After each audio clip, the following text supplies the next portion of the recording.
আপনি কি জানেন পৃথিবীতে এমন কিছু দরজা আছে যা হাজার বছর ধরে বন্ধ?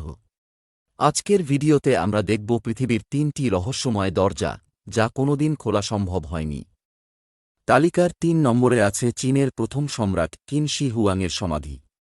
১৯৭৪ সালে কৃষকরা এই সমাধিটি খুঁজে পেলেও এর ভেতরের মূল দরজাটি আজও খোলা হয়নি।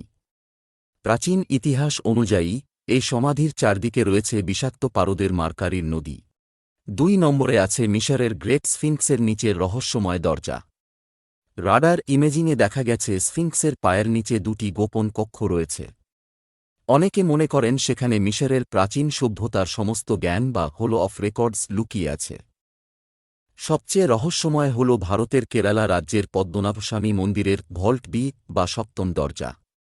এই দরজায় কোনো তালা বা চাবি নেই। বলা হয় এটি নাগপাশম মন্ত্র দিয়ে বন্ধ করা হয়েছে। সুপ্রিম কোর্টের নির্দেশে অন্য সব দরজা খোলা হলেও এই দরজাটি খোলার চেষ্টা করলেই অশুভ কিছু ঘটবে বলে বিশ্বাস করা হয়। আজ পর্যন্ত কোনো মানুষ বা প্রযুক্তি এই দরজাটি খোলার সাহস পায়নি।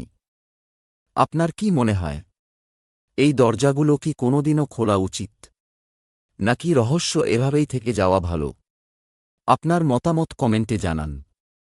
ভিডিওটি ভালো লাগলে লাইক দিন এবং আমাদের পরিবারের সদস্য হতে ফ্যাক্টস মিস্ট্রি বাংলাকে সাবস্ক্রাইব করুন।